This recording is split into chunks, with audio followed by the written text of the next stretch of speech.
So I do need to make it so what I said was true. I do need to make that happen. It's just going to be in a different capacity now, you know? It's just not going to be as an officer. I can't see myself ever putting on that uniform again. Brothers and sisters,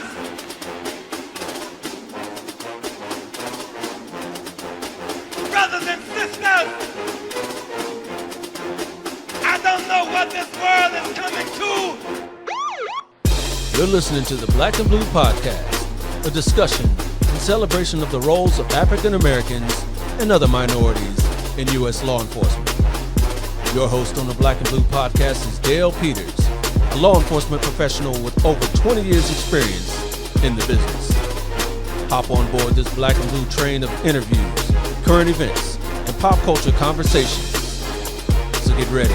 The Black and Blue Podcast is coming at you right now. What up, Black and Blue fan? Welcome to the latest edition of the Black and Blue Podcast, where we celebrate diversity in U.S. law enforcement. My name is Dale, and I'm the host. Thank you for tuning in. If you like the show and want to see more of this kind of content, go on ahead and click those like, subscribe, and bell icons right down here on my YouTube channel. And if you listen to me on your favorite podcast platform, please consider rating the Black and Blue Podcast 5 stars. And last but certainly not least, check me out on any one of my social media pages for even more content. You can find me everywhere at Black and Blue US. Alright, so let's get to it. Now, usually the Black and Blue Podcast is about sharing positive, motivating stories about minorities in law enforcement. But not every one of those stories has a fairy tale ending. And today's guest has one of those stories to tell. So Black and Blue fam, let's welcome to the Black and Blue Show to hear her story, community advocate Victoria Tsalikis. What's going on? Hey there. Hello there. What's good? What's good with you? You did such a good job of pronouncing my name. People usually struggle with that so much. So congratulations there. You must have studied. Yes. Many times practicing it, and I finally got it right. I'm glad I was able to do your name justice and make sure I pronounced it right. You know, got to do you justice on that. Pay your respect on that. My last name is Greek, like he said. Victoria Tsalikis Greek. So you guys know, growing up, when they told me to sound my name out in school, that it was not it didn't help. Like, it doesn't start with a T. So, but it Right. also has been a benefit for sure, because nobody ever thinks that somebody like me that is Victoria Tsalikis. So I definitely use it to my benefit all the time. Absolutely. So Greek. What's the story behind that? Yeah, I'm somehow when I was at birth, I was adopted. My dad Greek, my mom black. So boom, it's just been always me. This me and my dad were very, very close. It was always me, this little chocolate baby with my Greek dad who had no melanin, if you will.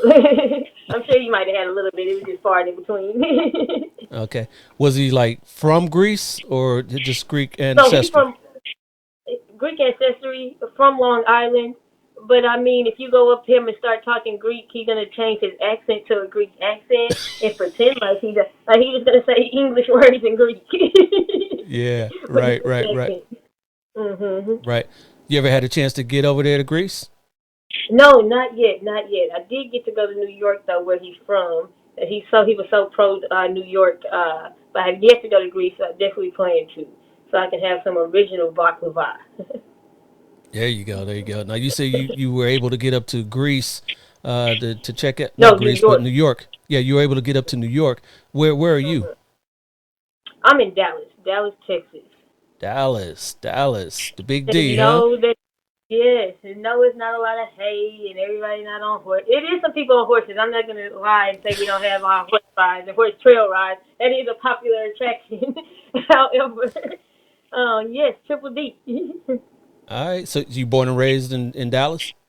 I am born and raised in Dallas, Texas, in Hamilton Park to be exact. That's one of the first small black communities around Hamilton Park. So I'm always going to show them some love.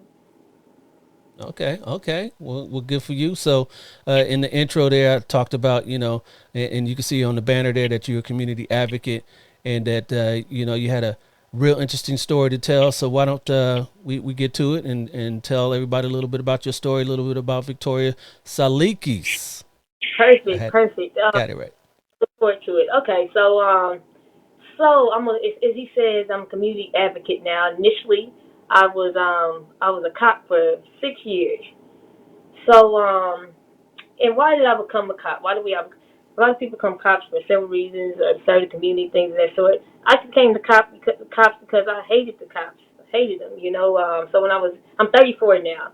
When I was 18, I was going to pick up my keys from my dad. As I stated earlier, my dad is Greek, a white man, obviously black. I lived on Forest Lane in Ardelia, predominantly a black neighborhood in Dallas. So I'm walking up. So he accidentally takes my keys one night because he's a big rig truck driver. No problem. It's like 10 o'clock at night, but I'm not worried about it. I have on sweatpants, a t-shirt. I'm a lot more feminine than I have long hair. Anyway, I go up there. He's parked in a grocery store parking lot, and keep in mind it is late. It's like 10 or 11 at night. Not taking anything away from that. So I get on this rig, finally get him awake, knocking on it. He wakes up, lets me in. When I'm getting off, there's two cop cars. When I get off the truck, I'm not concerned. I just get off, and they're like, "Hey, man, I want to talk to you." And I was like, "Hey," I was like, "No problem." As they're talking, I can't remember if it was how many other cop cars came, but more cop cars are coming up as me and them are conversing at this point. So, they're like, "What are you doing out here?" And I'm like, "Oh, my dad actually took my keys. I just came out here to get them." And they were just like, "Who is this really?" And I was like, "This is my dad." Like, what? And he was like, "Well, if that's your dad, then I'm your uncle." And I'm like, I guess you're my uncle then." And keep in mind, y'all, I was 18 at this time, so I was not and I was annoyed. So I was not complying. I wasn't complying anymore at this point, anything, because I felt like I was being attacked. So now I'm like yelling at them, going back Right. and forth. I'm like, "You must be my uncle this." And they were going back and forth. Anyway, now I get tackled onto the ground.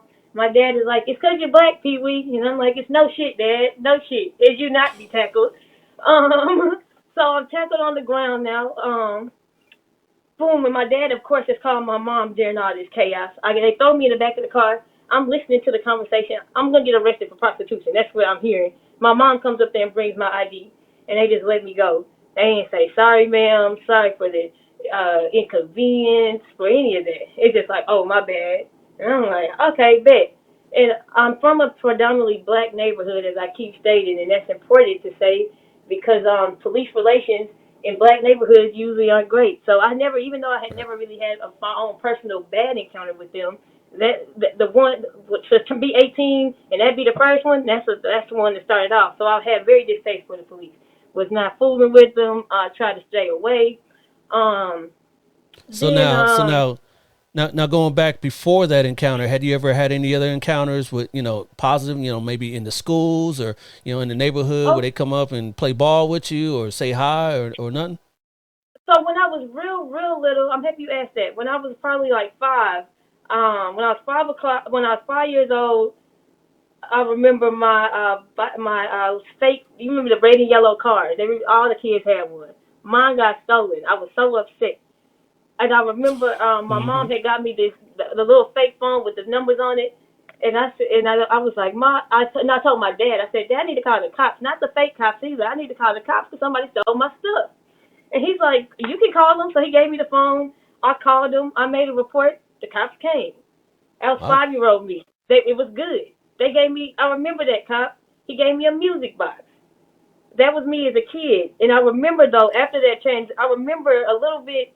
I don't remember exactly what happened after that, but I remember my mom or my dad said they see you as cute now. They see you as a threat later. But I remember them saying that very clearly. But I didn't see them as a threat until fast forward 18. And that's with my own personal encounters. I watched SWAT come and raid my neighbor's house and not find anything. I watched a lot of people get hemmed up where I was from and not go to jail. So at that time, I didn't know what that meant exactly because I didn't know what the cops were doing. I'm just assuming everybody's doing their jobs. So did I have any negative encounters with them? No, not per se. That was my first time since when I was a kid in that bike that it had to be like such one-on-one. I got a problem Yeah. with you. Gotcha. Yep. Mhm. So and I still, so I've moved on with my life. I eventually end up going to Job Corps when I'm 24 though. Just because I felt like I needed to crawl again. I felt like I was living a really fast life and I needed to slow down. I had been on my own since my senior year in college. Um, so my parents were not there my senior year to make sure I got to school and stuff every day. That was all on me. So I just realized I wanted some more structure and some more discipline. So I decided to go to Job Corps. When I got to Job Corps, since the ages of 16 to 24, I was around a lot of youth that were troubled, and even they didn't look at me as their peer, even though I was. I ended up becoming like a part of the board. Remember, they sent me to Virginia. It ended up being a really good experience. However, it let me know that I did want to work with troubled youth, and I use the word troubled lightly because it's a lot more complicated than that, and I don't want to box Mm-hmm. anybody in anywhere. But I just want to give you all the idea of the demographic that I'm talking about. So I knew at that point I was like, I need to work with them, and I need to work with them like at this age because this is a pivotal age because they become like in 16 to 24. A lot of those 16-year-olds were already grown, like they had adult lives just by Oh yeah. circumstances. So I think I saw a need. Um, so when I was at Job Corps, I did security because I didn't know what I was going to do there. I just need to hurry up and get a trade and get out of there. But I Yep. ended up finishing the trade really fast. But I was on the leadership board, and I stayed on the leadership board because I knew that it was important. And I wanted to work with those kids, and it worked out. So literally for probably about 6 months, I was really just there, just being a part of it. Mm-hmm. So when I left as got my security license, good deal. uh, Ended up working at North Park Mall, which is a mall, a big mall here, but they work really close with the police. Police. That's when I learned about Dallas ISD Police Department. And when I initially applied with them, I was only applying to be a security guard because in my mind, there's no way, like, oh my God, I can't be the cop. It wasn't even a consideration me being the police, like for lots of reasons. So I Mm-hmm. applied 3 times, on 3 different occasions to be a security guard. They didn't. Each time that I applied for a security guard, they kept sending me the test to be a police badge. And I'm just looking, I'm thinking, like, God, like, do you know me? Have you met me? Because why is this the case? Why is this the door that you have this opening for me?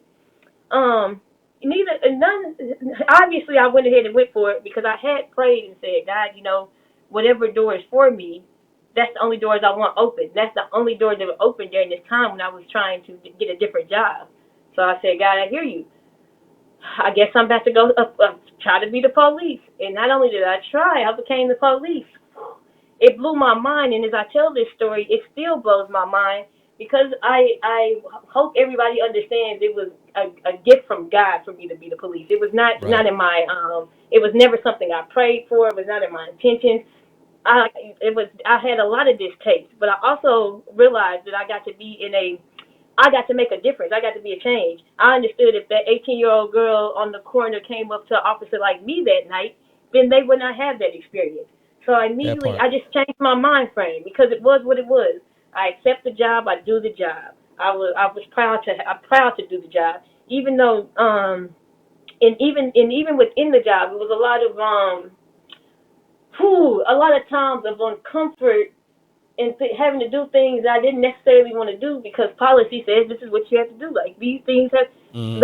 it fits. This is what has to happen. It wasn't about my morals or my beliefs because I have signed. When I signed up for that job, when I took that oath, I've taken on another set of morals and beliefs that I've said that I've agreed to put above mine and before mine every time I put this uniform on. Once again, no problem there because God gave me the job, no problem. So when I tell you Right. that I did good and I excelled at it. I do good at it. I say that boldly because I can.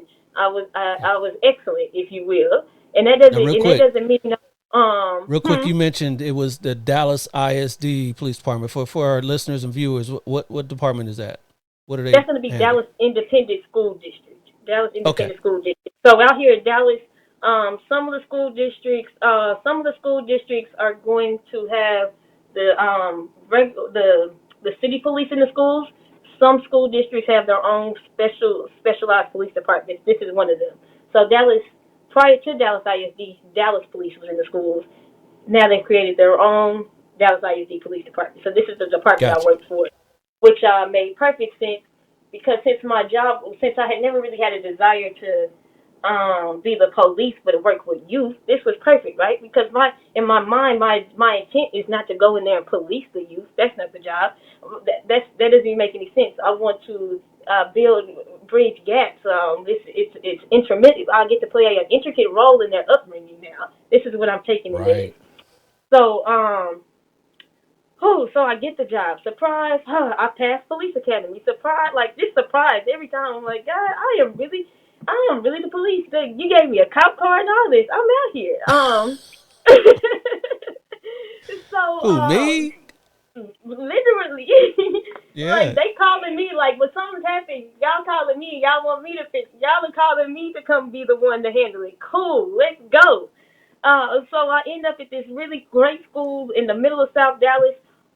It's off of Malcolm X, and anybody black, if it's on Malcolm X, you know exactly what part of the town that's in, and you know exactly what that demographic was. I was in the middle school. It was cool. I loved Yep. it. That's I in every city.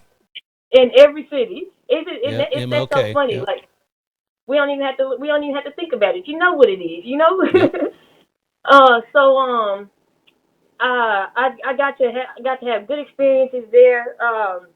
But initially there, this is so the first time I ever got into an incident, I guess you could say. The department just called me and was like, you need to like leave the school. I'm like, what? Anyway, a kid had accused me. There had been an accusation of sexual assault to me against a kid. I find that out later. Nobody tells me this at all. First, they just tell me you got to leave the school. You can't be around kids.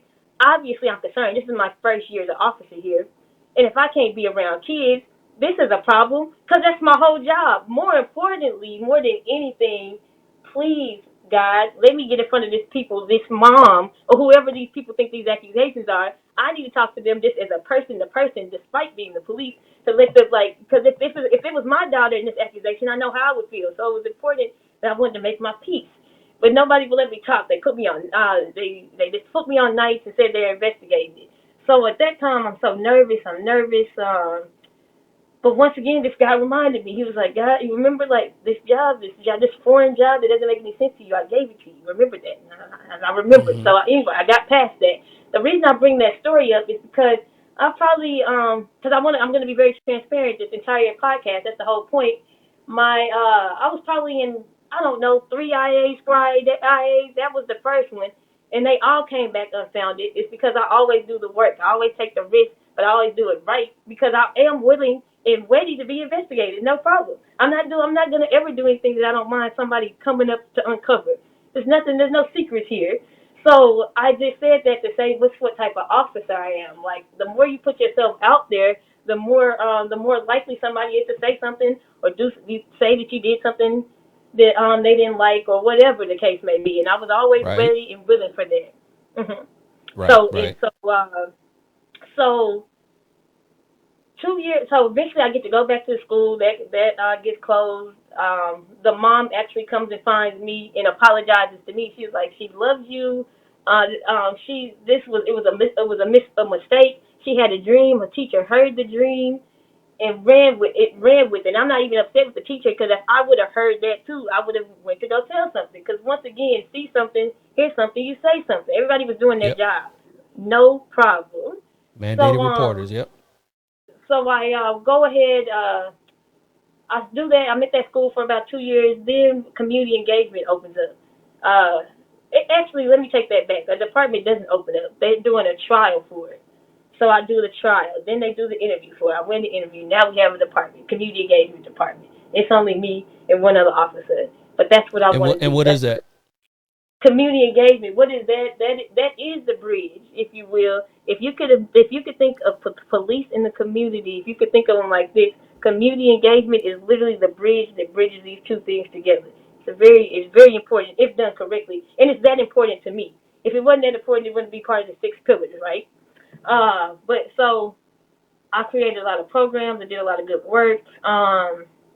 Once again, 6 years officer. I was an officer for 6 years, but I was intermediate officer. I was an instructor. I was the president of many leadership councils. I was mayor star council. I did all these things in the community. I did a lot of things that I did other things other than like the trick or treats and things of that sort. I was very innovative in my approach. And not only innovative, I also showcased a lot. A lot of people would confuse that with me wanting clout when it was me wanting the profession to get clout. Because law enforcement is constantly, just every time you turn on the TV, you can guarantee a diss, if you will. Social media gives us all control of our own perception. So I don't expect them to put the good stories out there. I don't expect them to say that that officer brought those people in school uniforms or that officer didn't arrest these people. I don't Yep. expect them to do that. I expect Mm-hmm. us to do that. So I did do that. And I did a great job at that. So that's who I was as an officer. Then that program got taken away due to demand. We just needed more officers in the schools, and obviously, no matter how good a program is, at the end of the day, the people is what's important. It always comes down to people. And sometimes, in this in that case, that's very unfortunate because once again, that's something so important. So I don't know why we didn't find a way to keep it, but that's neither here nor there. So we're at the 6 year. Then the pandemic happens. We're not really having to go to work. Um, and I always, obviously, definitely try to keep my personal life and my professional life separate. This situation, me and an ex got into an argument, and that was no problem. Uh, when I left out though, she said the only thing you give a damn about is your job, and I'm gonna make sure you pay for that. I'm still not thinking anything of it. I do understand. I'm like, just because we got into an argument, um, I'm like, I need to tell the department. I'm thinking through all of that. Wish I would have told them a little sooner. Anywho, all that's fine. It happens on a Thursday or Friday. I can't exactly remember. Anyway, then I end up having to go to I end up having to go pick up my niece from Arizona. My ex was supposed to take me to help me on this trip to drive out there to get her. She didn't go because we got into an argument. When I come back, the department is like, hey, you need to come turn in your stuff. I said, they sent me this in a text message. I said, okay. And I told my mom, I said, Mom, I feel like I'm about to go to jail. She was like, why would you go to jail? And I was like, I don't know. I said, but I have a feeling and I know how they talk. I know how they are. I said, but it's fine. I mean, I'll go up there. I'll go up there. So I go up there, turn in my stuff. I have my friends that take me. They want me to turn in my things. When I get there, the drug test people are there. I'm not worried about that either, because I'm like, whatever. If they're accusing me of something, it would make sense that, and I turn in my stuff, I take drug tests. All that seems like proper procedure to me. And every time there was a random drug test given, I randomly was chosen for whatever reason. I don't know why. But yeah, Mm.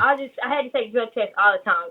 I that was Really? just a thing for me. Yeah, I probably took like Wow. six, six, 7 drug tests, and I know some people at that department who've never taken a drug test before. But I'm saying that to say that drug tests were a norm for me. No problem. So I go turn in my stuff, take the drug test. She started writing stuff, and I take drug tests all the time. I feel like she's writing more than she would normally be writing. I said, "What are you writing?" And she said, "Oh, you failed." I said, "I failed." I said, "For what?" She tells me what it's for. I'm saying it like that because the case is still in litigation. I said, "Okay." When I come out, this is at this time his name is Chief Cockle. He'd only been there a year. I mean, he hadn't even been there a year. He'd only been there about a week, and had come out and he's laughing, and that makes me so mad. Like I'm offended because he doesn't know me. That's why I feel like he could laugh so easily. Like Okay. so at this point, and that's pivotal for me because I found out some news that somebody has done something to me. I come out and the people who I should be able to share that with, who I would think helped me during this time. I'm not opening my mouth to talk to them any right now either because you're laughing. What's so funny right now? I don't know who's done what. I don't know who's done what right now. But what I do know is there that I had not done any drugs, that I would not have went in there and openly failed the drug test. I know that. These are things that I know for a fact.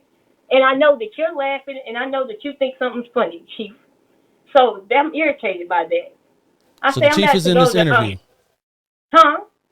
The chief is in this interview, this interrogation or whatever, this process. The chief is in there too.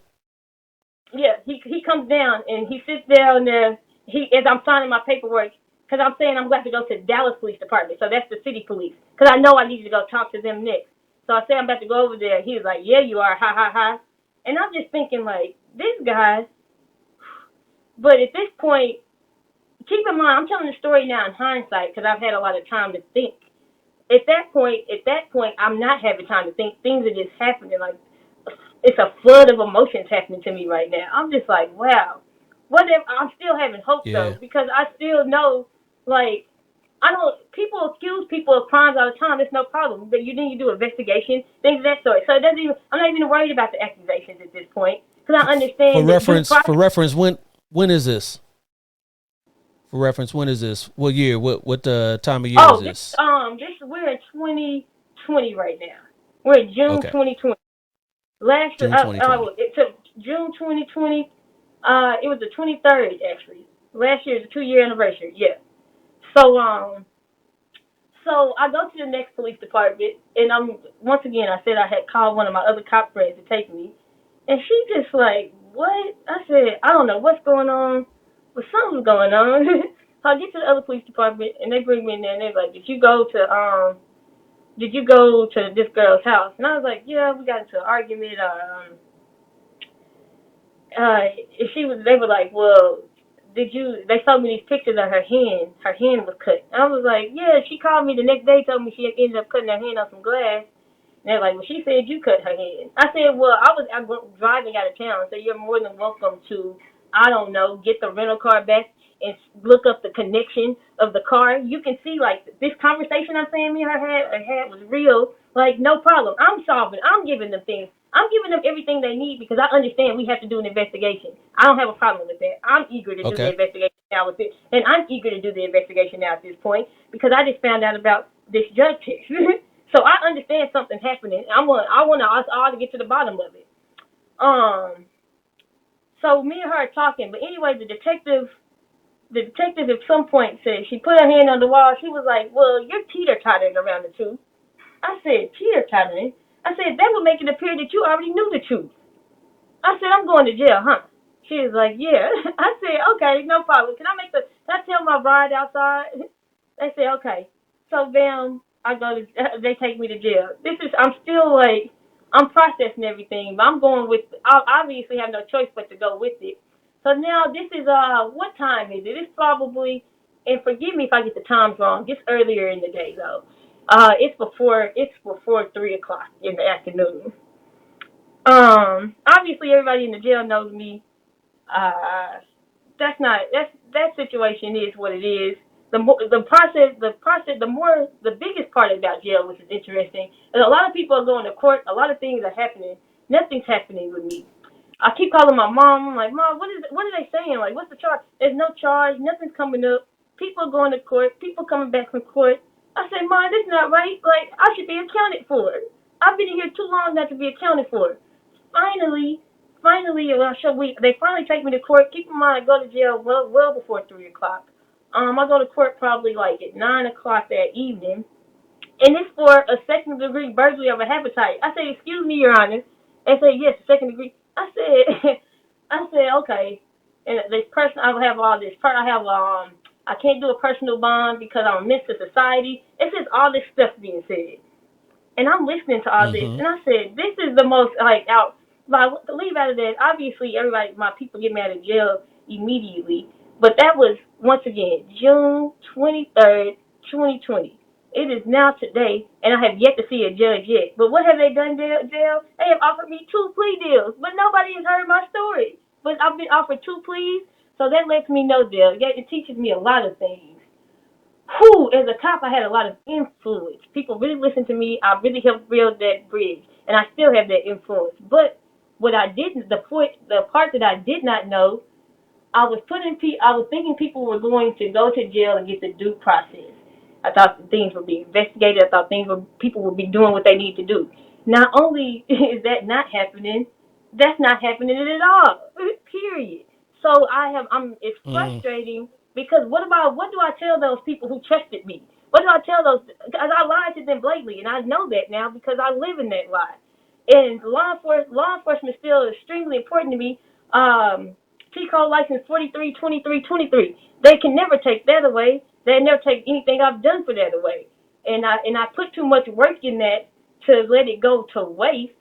But I do have to get it at a different angle now, and that's imperative because the disservice happens after the police.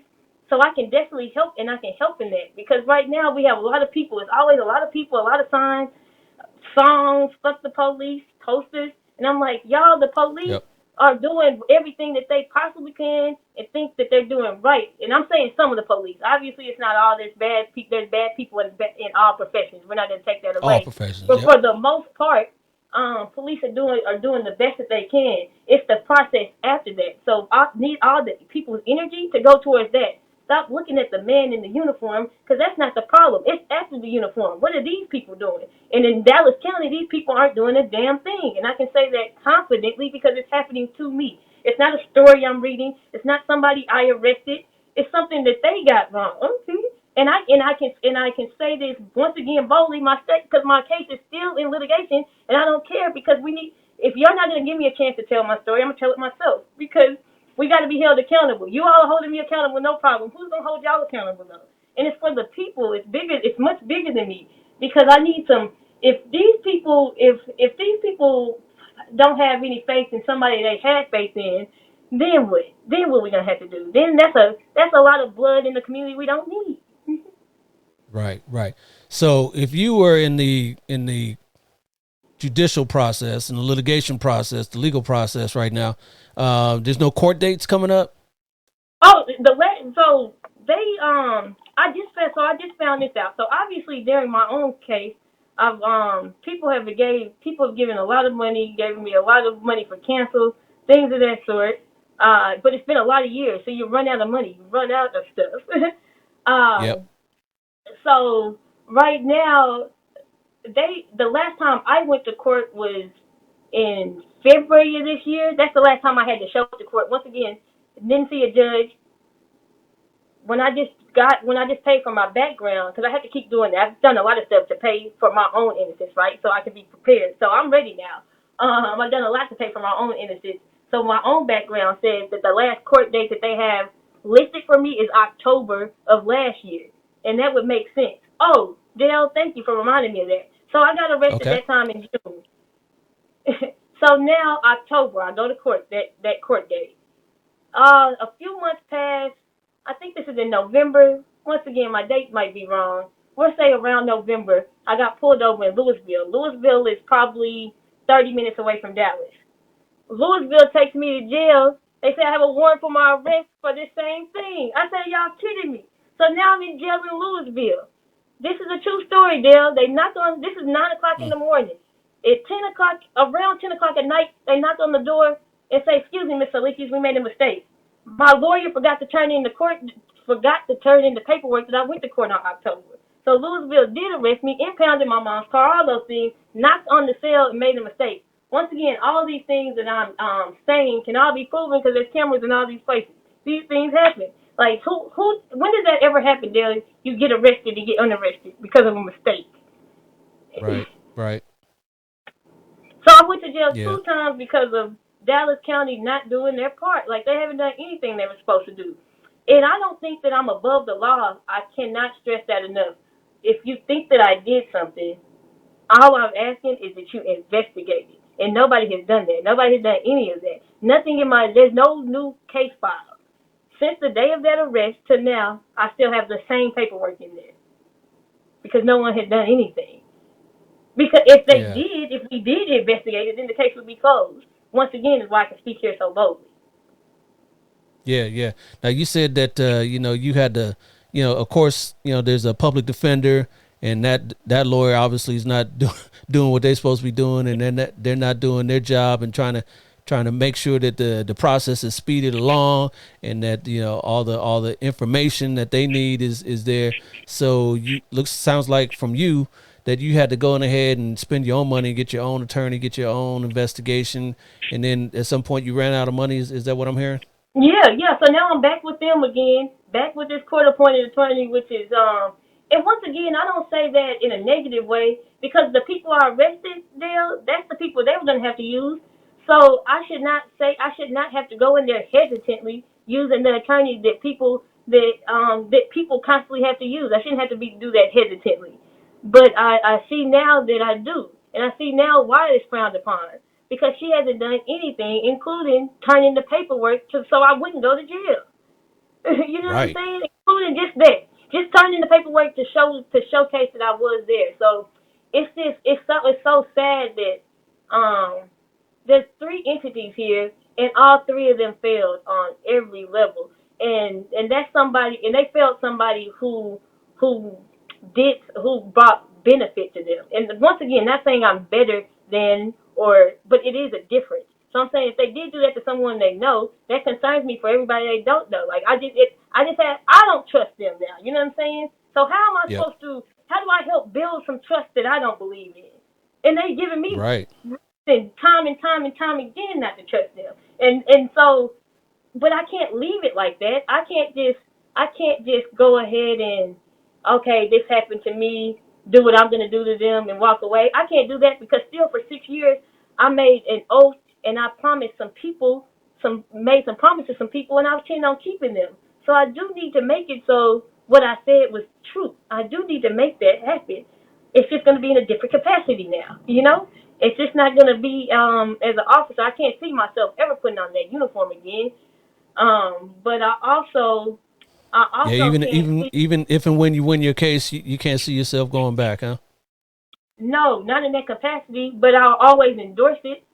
Like even as I told this story, I just now this is the first time I said everything, but even as I put it out there, about 3 or 4 people have asked me how to be an officer during this, and I still am helpful in that because good police are still necessary. That's just not what my job's going to be in the position anymore because I can't take away the fact that my voice when I wear anytime I wear any uniform or represent anybody, I remember I'm representing them. So that is gonna take my voice away a little bit, and I can't be in a position where my voice is ever taken away again. Even this time, it took me 2 years to speak because I was nervous. I guess once it's like they shook me, Dale. Like I've never had a problem with mental health. I had a problem with Right. that. I've been suicidal. My people are paying for me to see a therapist now. Like because my life changed. My life changed because of a phone call from a convicted felon. All of that, no problem. Just investigate it. You all didn't do that. You didn't give me the courtesy to investigate, and that's what I told this community and promised them and assured them that you would do. I tell them all the time, even if they don't get it right. I say if you're in a traffic stop and you don't like how the officer talks to me, it's not the time to argue about it. Argue about it in court. I always tell somebody, argue Mm-hmm. about it in court. It's not the time. Well, they let me know that's not looking too good for us either. Arguing about it in court. So I don't even know what to say to them right now. But I know I can't leave them, and I know I can't leave it how it is. Like they Yeah. got to be Yeah. held accountable, and somebody like me is the one who has to do that. But it has to be something that's long lasting because I'm one of many stories. I have a unique story because I once was an officer as well. But when I'm sitting in that cell there, I remember my peers are now behind these bars, and my peers are on the outside of those bars also. My peers is all around this thing. So God gave me that. He let me do that job, and now He gave me this unique perspective. So I have to speak up, and I have to say something about it, and I gotta try to help because there is a lot of black officers right now doing a good job, and I want them to be able to. But they can't. You can only do as good as the system you serving, and the system we serving in Dallas ain't good at all. Now, is anybody at your old department or anywhere else, for that matter, kind of backing you, or Not at standing all. behind your back? Not in the least bit. The community backs me. The department definitely hung me out to dry. Um, and that just is what it is, you know. Did I have some different? Did I have some expectations of them? Of course I did, but that's silly me because it's cool when you're black and blue, but just be black again. They gonna remind you when Yeah, you yeah, just yeah. black again. Now I wouldn't say I wouldn't expect the department itself, but individual officers, that you worked with. I mean, overall, yeah, I would say overall, those a lot of people don't know what to say to me in their defense. So it's overall Yeah. my friends, like they love me, they support me, they've been worried. They just been waiting. They've been waiting for this moment right here, you know. Okay. But like, yeah, but I higher up in the department, and all I would have expected from them, me failing a drug test, help me. If you think that if I'm an addict of some sort, then help me. How come nobody offered any of that? Like, I'm supposed to be family. We're a blue family, right? They told me it wasn't no family. It wasn't any family. So this family, and these are people who are these are officers. They are the schools. This city. And they have they do great community engagement. They do great programs. They do all these things perfectly, but it's all a facade when the system that you got to deal with behind that it doesn't do anything right. Yeah. Then don't give me another cup of coffee until I can get a court date within a reasonable amount of time. Criminal Code of Procedure 32 states you have 180 days to see a judge. I told you this happened 2 years ago. Right. Criminal Code Right. of 32, 180 days. We're well past that. Yeah. Yeah. And So I'm not a lawyer and I don't have to be. right. So 180 days, all that passed, and you still haven't gotten a court date. What are you doing now? We listed you as a community advocate. What are your days like now? Well, yeah, I want to get into consulting for community engagement.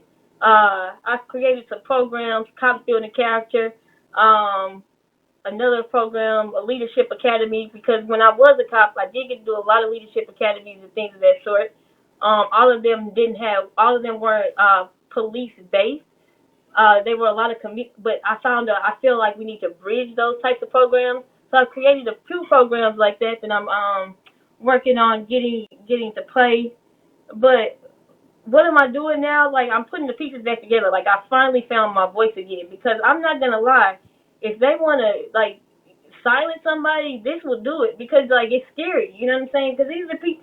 They're 911. They are who you call when you are scared. So if they're the ones scaring you, I don't know what to do. And I have never felt so weak, and I have never felt so beat up. Like, it definitely was a humbling experience, but I thank God for it. I thank God for it. I thank God for it, because it was because of my influence, and because I was so loud with that community.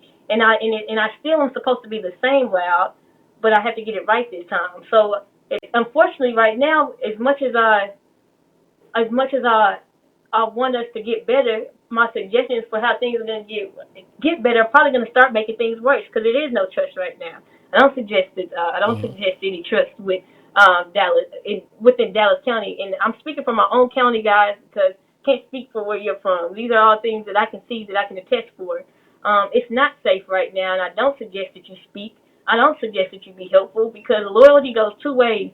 Loyalty goes two ways, Dale, and loyalty one way is stupidity. Right now, Dallas has a show. We're on First 48 right now, where it's a lot of black people solving a lot of cases, because they're coming in saying, talking a lot. I mean, that's fine, no problem. But in return for that, what would I want from you, Dallas? What would I want from you? For just respect, for you to do your due diligence, for you to let people see the judge within the 180 days. So until we can get that, then I suggest we just got to be quiet. Everybody be quiet until we can all get it right. Okay. Yeah. Yeah. Now, playing devil's advocate, Yeah. you are out on bond. You are out on bond. Mhm. Court dates are, especially with COVID and all that, court Mhm. dates have been moved back and all that. So maybe logistically they can't offer you 180 days, but you are out on bond, and they doing what they need to They're do to make not sure doing that what your they. case is being trailed, as we call it out here in Cali. I want to say I understand playing the devil's advocate, and I hear you, but unfortunately, none of my problem, nor none of the citizens' problem. You know what I'm saying? A lot of people Yeah. go to Yeah. court, And a lot of people have to go to court. And what a fact is I just got my background back, and the fact is that the last court date in states is October, and what's true is the last time I went to court is in February. So one of those things are lying. Is it the background check? Because that I had to keep paying? Because I have had to pay and prove my innocence this whole time. They have yet to have to prove me guilty. My wife has already proven to be guilty, though. I can't even drive for Uber right now because of this. You know what I'm saying? So, Right. so unfortunately, I don't give a damn about their time frames and what inconveniences have popped up for them, because those same time frames and inconveniences have popped up for the rest of the world. But people, we've all adapted. They just get to negate your job. That's the job that you signed up for. You know what I'm saying? Yeah. Respectfully. Oh yeah. Absolutely. Absolutely. Yeah. Yeah. Yeah. Yeah. So hopefully we can get your court case in front of a jury, in front of a judge, expediently, and that's probably what you need to do is through your attorney is make sure these things get brought before a court as soon as possible. Yeah. Push the court, push the court. We need a court date this time. This, because if it's 180 days, they need to stick by that, Yeah, regardless. absolutely. But you know what, Dale? Once again, if it would have happened in 180 days, if they would have done their due diligence, if they would have done the due policy, I would have not known that was not happening. I would have still been thinking like Yeah. we're all just doing everything we can, just trust the process, trust the process. Oh no, we all trusted the process blindly. That's why nobody's here to hold the process accountable. Because Yeah. nobody Yeah. trustworthy ever goes through the process, if you will. But the days have Right. changed. They chose the right person on the wrong day. Yeah. Yeah. And getting your story out there, maybe that'll kind of shine some light on the justice system, at least in Dallas County, and maybe some changes can take place. But the number one thing is for you to get into that court, have your day in court so that you can Mhm. try to prove your innocence. And yes, in that part, you know what? And some might say it's foolish of me to be so confident in that, but I am. I am confident in my innocence, and that is what's gonna ultimately, that's what's going to set me free. My voice is the one that's going to have to set me free, because I waited for the people who I paid for their voices to speak, waited for the people who endorsed for them to speak, and they ain't said shit. So my Right. voice is the only voice we got. Right. Right. Yeah. Well, keep up that good fight. You got hopefully you Mhm. got some people behind you in your corner to help you I with that do. fight. Yeah. Yeah. Anybody in the community that's kind of helping you, kind of backing you with that? Oh well, yeah, definitely people I met. A lot of people I met during my time in law enforcement, because I did a lot of community stuff. We had Kendria Taylor. She's somebody. She was a mentor of mine. She got me on. I wanted to be on boards when I was an officer. I really wanted to be on boards for companies, because that's one thing officers don't do. So I ended up being on communities and schools boards with Kendria, because of Kendria, their junior board. So she's someone who helps. She does empathy trainings, and she helps me. She allows me to come and assist her with that, because, as I stated, I was an instructor. I get a lot of help and time from the True Gym. Great company. They just good people who support good people. So I do have the community support is just endless. You know what I'm saying? I can't even take that away. Dallas has Yeah. really showed up and showed out, and that's why my distaste with the county and how they're moving is just that. It's just with them. I cannot. It's important everyone understands and hears the police themselves are not the problem. Like, they're my friends, they're good people. I have so much support from them, but it's only so much that they can do. Yep. Absolutely. And of course, you got your family. Your mom's is sticking Mhm. behind you, And I obviously. so I lost my dad during this time. Oh wow. I went to jail that in June Condolences. 23rd. I lost my dad August 4th, the day before his birthday. I hadn't even been able to grieve properly, because I when I tell you this messed me up mentally, it messed me up mentally. I have always been strong-willed and strong-minded. This I lost my mind. I felt like during this time, like I couldn't depend. I could not get myself up, and so let alone like be able to grieve for my dad. So I definitely that's something I think about too. Because I'm finally like in a space where I can accept it, where I can talk about it, where I can say it out loud. So now I do get to grieve my a dad during that time, but his spirit definitely has been with me during this time. That's the truth. Yeah. I needed that because there was times people couldn't get to me because I cut off my phone because I just need to be isolated because I'm just like God. It was like God, this is a lot. Like why do you want me to go through? So this is a lot. I didn't know what I needed there. I didn't know what I needed from it. So his Nicholas Tsalikis spirit definitely with me. Absolutely. And condolences to you and your family for the loss of, your number one fan, your dad. Yes, yes, he was there. Yeah. He was Yeah. definitely there. When I got his wallet back, he had a picture of me in my uniform and a patch, a Dallas ISD police patch, still. So he Mm. knew when I obviously he was around when I went to jail that first time. So but he still none of that. My dad knew me, he knows me, so none of that took that Yeah. away. So he was still proud, and even for that, for how proud he is, I don't ever want to tarnish Officer T just for that reason alone, because that's somebody he was proud of, somebody he bragged about. So Officer Yeah. T, I took that job serious for lots of reasons, and I take this job just as serious. That is a community advocate, just as serious, because it is at the base and the root of Chico license 432323. Yeah. What is that? What does that mean? That T-code license, that's our licensing out here for, so me as an officer, that's what I would be known as. So my license is Oh, suspended okay. now. But I keep bringing it back up, so that my Dallas for police, so they can understand. Like I hear y'all, that I never not get to be there. No matter how mad y'all make me, it's just like family.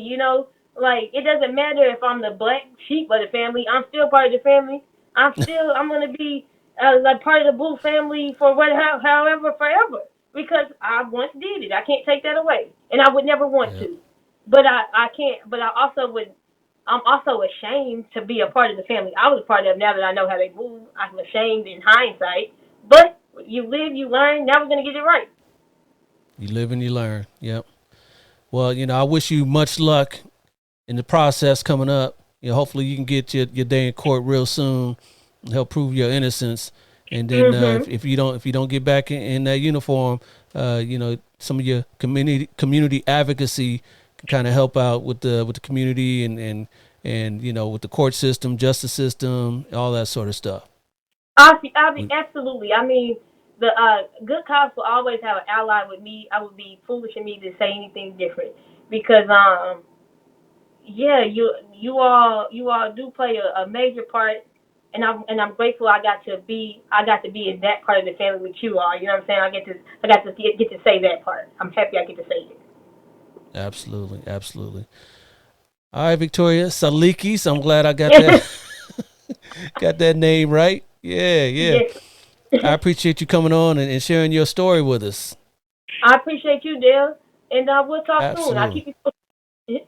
Yes, yes, yes. Keep us apprised of how your case is going and all that over there in Dallas. All right. I will. I will. All right. You take care and be safe out there. Thank you. You too. Bye bye. We talk to you. All right. Wow. Now that was a powerful interview. Straight up. I want to thank my guest today, Victoria Tsalikis, for sharing her story with us. I appreciate you, Victoria, and hope it all works out for you. I had no doubt that it will. If you guys out there enjoyed this conversation just like me, make sure you click that like button right down here on my YouTube channel or rate it 5 stars wherever you listen to your podcast. I'll be back in another couple weeks with another powerful and impactful interview just like this one. Until then, come on, y'all know what to do. Stay black in blue. I'll holler at you. Deuces. This has been a Maitre D Entertainment presentation.